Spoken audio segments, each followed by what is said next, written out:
Oke, baik, perkenalkan nama saya Titus Aranto Hipir, NIM 21120276. Oke, baik, pada kesempatan kali ini untuk memenuhi ujian akhir semester PDT atau pemeriksaan data terdistribusi. Di sini kami disuruh untuk membuat sebuah program sederhana menggunakan MPI dan MPI Threads. Jadi di sini sudah terdapat beberapa soal. Ini soalnya ada 5 soal. Yang soal pertama, buatlah semua program sederhana menggunakan MPI set dan MPI Threads. Lalu jelaskan setiap baris script code yang digunakan dan jelaskan hasil yang ditampilkan. Oke, di sini saya menggunakan aplikasi CodeBlocks. Saya buka dulu aplikasinya. Aplikasi CodeBlocks.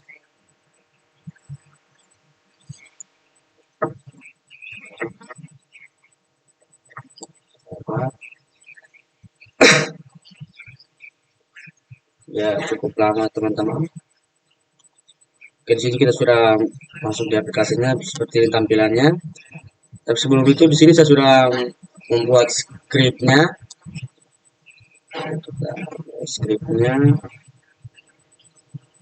Oke, kita tekan di file, lalu text project ini. Di sini saya scriptnya saya kasih nama UAS nomor 1, 2, 3, 4, dan 5. Kita tes dalam tanya nomor 1 dulu. Ya, seperti ini tampilannya scriptnya. Di sini saya sedikit menjelaskan arti atau pengertian dari script tersebut. Yang pertama, include MPI. Include MPI ini memasukkan file header MPI untuk menggunakan fungsi-fungsi MPI. Lalu MPI in ini menginisialisasikan lingkungan MPI. Lalu MPI concept ini mendapatkan total jumlah proses yang berjalan. Lalu MPI comRank ini mendapatkan rank dari proses saat ini. Yang ini. Lalu MPI set itu proses dengan rank 0 mengirimkan pesan bertipe integer ke proses dengan rank 1. Lalu MPI ResMatch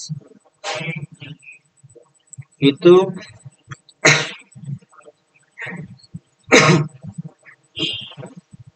proses dengan rank 1 menerima pesan bertipe integer dari proses dengan rank 0. Lalu MPI finalis, lingkungan MPI sebelum program selesai. Itu saya tes jalankan di CMD.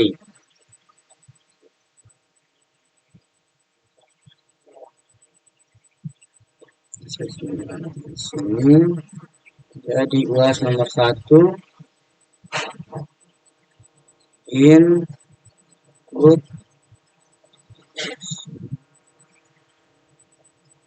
kita tulis CMD.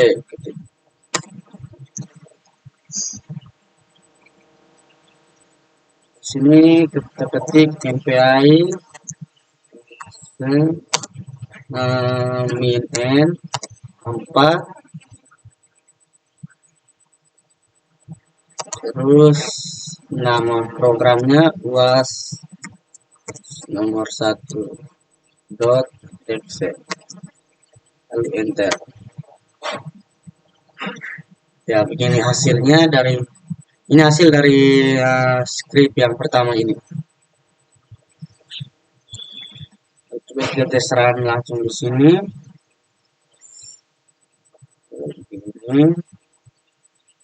Terus untuk soal nomor 1 yang B kita sini di Red Project ini ya ini. Nah, ini scriptnya. Oke, di sini juga arti atau pengertian dari scriptnya ini sama seperti yang pertama, tidak beda jauh. Kalau include MPI ini juga sama fungsinya untuk memasukkan file header, MPI untuk menggunakan fungsi MPI. Terus MPI ini juga menginisialisasikan lingkungan MPI. Terus MPI com saya juga mendapatkan total jumlah proses yang berjalan. MPI rank ini mendapatkan rank dari proses saat ini. Terus MPI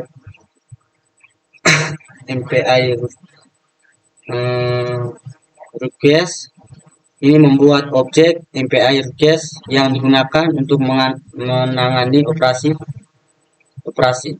Terus MPI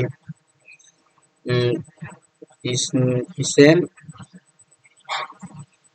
itu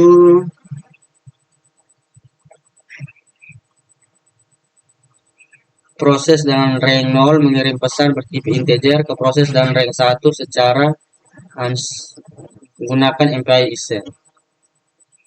Terus MPI status juga menunggu hingga operasi pengiriman selesai sebelum melanjutkan eksekusi. Ini MPI status. Terus MPI periods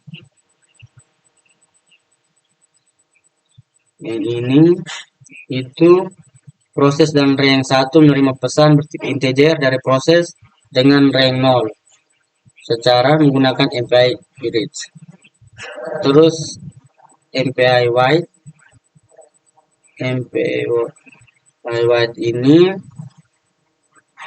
itu menunggu hingga operasi penerima selesai sebelum melakukan eksekusi. Terus yang paling bawah ini MPI finalis, sama juga lingkungan MPI sebelum program selesai. Itu serangan.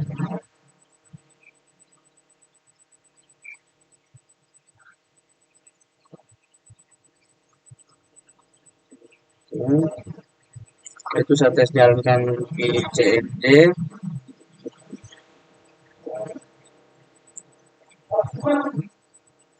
Di kelas nomor 2 in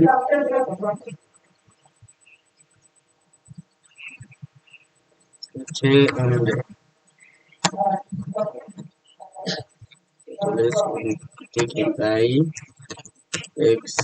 min n alpha UAS nomor 2, ketik nama programnya ini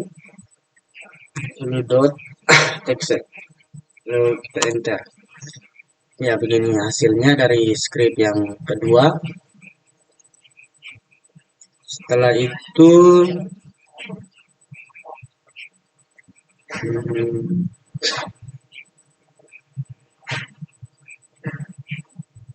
setelah kita menjalankan script yang kedua, kita lanjut ke soal nomor 2.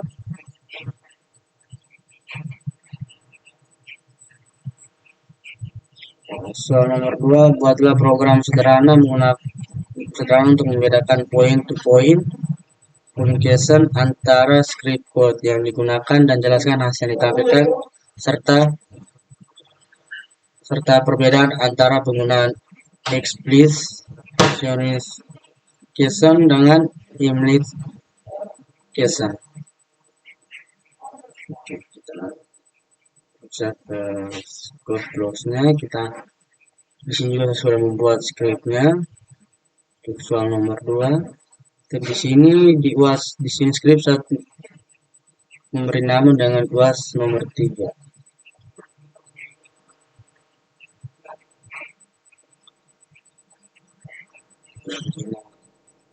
Ini scriptnya. Di sini juga arti atau pengertian dari script ini juga sama atau saya sedikit menjelaskan. Include ini yang paling atas, include MPI ini juga memasukkan file header MPI untuk menggunakan fungsi MPI. Terus MPI ini juga menginisialisasi lingkungan MPI. Lalu MPI com ini sama rank. Terus ya in local vault ini menetapkan nilai lokal pada setiap proses. Dalam hal ini nilai adalah rank proses ditambah 1. Terus in global produk ini variabel untuk menyimpan hasil pengurangan.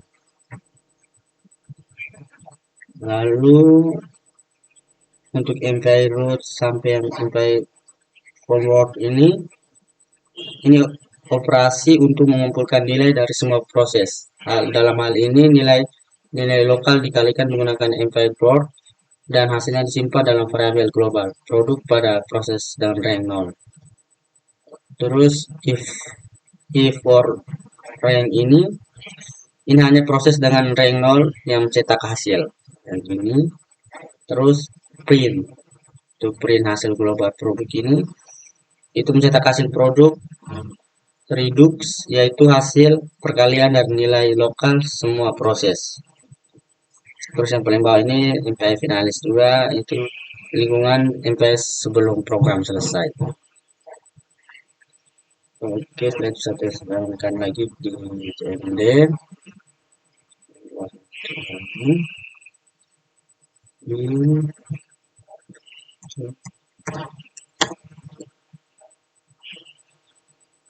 Ketik MPI Excel IN4, ketik nama programnya UAS. Di sini UAS nomor 2, dan di sini saya tulis UAS nomor 3 .excel. Enter. Ya, begini hasilnya dari script yang kedua. Yang ini hasilnya seperti ini. Oke, setelah itu kita ke soal nomor 4. Soal nomor 3. Di sini buatlah program untuk implementasi qualitative communication dengan penggunaan global produk, dan jelaskan setiap baris script code yang digunakan dan jelaskan hasil yang ditampilkan. Oke, di sini juga saya sudah membuat scriptnya. Kita masuk ke file, ke Rinse project. Di sini saya kasih nama UAS nomor 4. Ini. Oke, di sini ya begini tampilan scriptnya. Oke, di sini saya sedikit menjelaskan dari hasil script ini atau pengertian dari script ini. Yang pertama include MPI, itu memasukkan file header MPI untuk menggunakan fungsi. Terus MPI in juga sama, artinya seperti yang sebelum saya jelaskan. Terus MPI conset ini juga sama, mendapatkan total jumlah proses yang berjalan. Terus MPI comrank ini juga itu mendapatkan rank dari proses saat ini. MPI rookcase ini ini juga membuat dua objek dari MPI untuk menangani operasi. Terus MPI status membuat dua objek MPI status untuk menyimpan status proses. Terus indata ini itu variabel untuk menyimpan data yang akan dikirim atau diterima. Oke, lalu if for rank ini proses 0 mengirim pesan ke proses 1 dengan MPI set, dan kemudian menerima pesan dari proses 1 dengan MPI. Proses 0 menunggu hingga operasi penerimaan selesai. Terus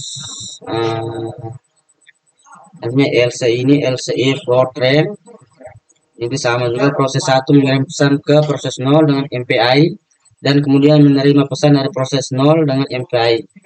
Jadi proses 1 menunggu hingga operasi penerimaan selesai menggunakan MPI wait. Ya, terus yang paling akhir ini MPI finalis ini finalisasi lingkungan MPI sebelum program selesai. Oke, terus selanjutnya kita jalankan menggunakan CMD lagi. Saya masuk ke file. Sini yang ini, kemudian kita klik yang di atas ini, CMD. Tulis ketik MPI XHZ min N4 was nomor 4. Excel.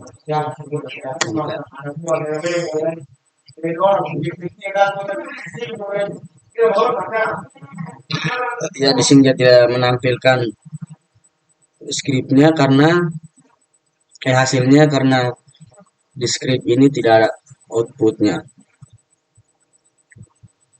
Sama pula kita jalankan run ini. Di sini dia tulis error fatal. Karena di sini tidak ada outputnya. Oke, setelah itu kita ke soal yang ini itu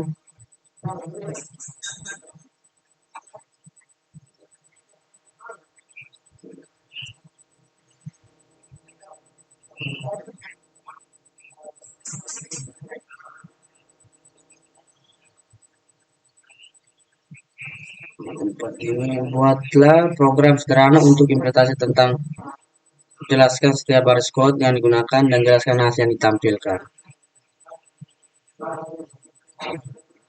Sudah.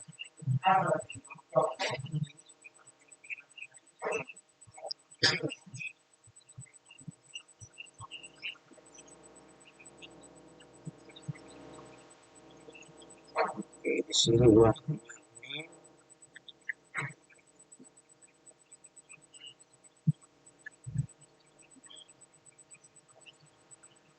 oke, ini hasil scriptnya. Di sini ya cukup lumayan banyak. Di sini saya jelaskan arti ataupun teknik script ini juga. Dari awal ini include MPI juga sama arti pengertiannya, terus MPI ini juga sama. MPI rank ini juga mendapatkan rank. Terus sampai COMSITE mendapatkan total jumlah proses yang berjalan ini. Terus if stage ini itu memeriksa apakah jumlah proses sama dengan ukuran matriks n kali n, jika tidak mencetak pesan dan mengakhiri program. Terus in dims ini itu mendefinisikan dimensi matriks dua dimensi yang ini. Terus in periods yang ini itu mendefinisikan periode warping untuk matriks dua dimensi atau satu warping 0 sama dengan tidak warping. Terus in reorder yang ini itu mengizinkan perubahan urutan proses. Terus MPI CADCOM ini mendeklarasikan komunikator baru untuk matriks dua dimensi. Terus MPI CAD ini sampai sini CADCOM itu membuat komunikator matriks dua dimensi. Lalu in course ini sampai di sini dua rows ini, course ini mendapatkan koordinat proses dalam matriks dua dimensi. Lalu in leaf ini itu mendapatkan range tetangga sepanjang sumbu X dan Y. Lalu inset buff yang ini itu menyiapkan buffer untuk pengiriman dan penerimaan pesan. Oke, lalu MPA yang ini, search ini juga itu pertukaran pesan antar tetangga gunakan. Lalu MPI config yang ini itu membebaskan komunikator matriks dua dimensi. Dan yang paling terakhir adalah MPI finalis, lingkungan MPI sebelum program selesai.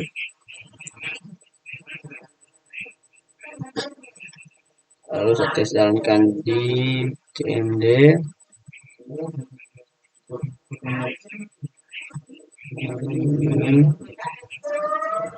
Jambi ini CMD SMPI 4 nomor 5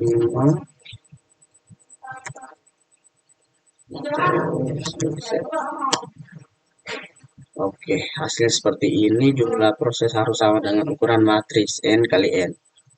Ini hasil dari script nomor 4 yang ini.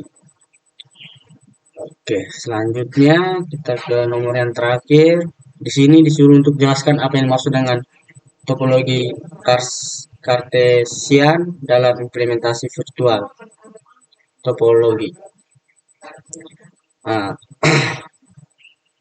oke, dalam implementasi virtual topologi pada MPI itu topologi Cartesian mengacu pada cara proses yang berkomunikasi diorganisir dalam sebuah grid atau matriks dua dimensi virtual. Oke, di sini terdapat beberapa istilah yang terkait dengan topologi Cartesian di MPI termaksud. Yang pertama, dimensi. Itu menunjukkan jumlah dimensi dalam grid dalam konteks matriks dua dimensi. Biasanya ada dua dimensi atau baris dan kolom.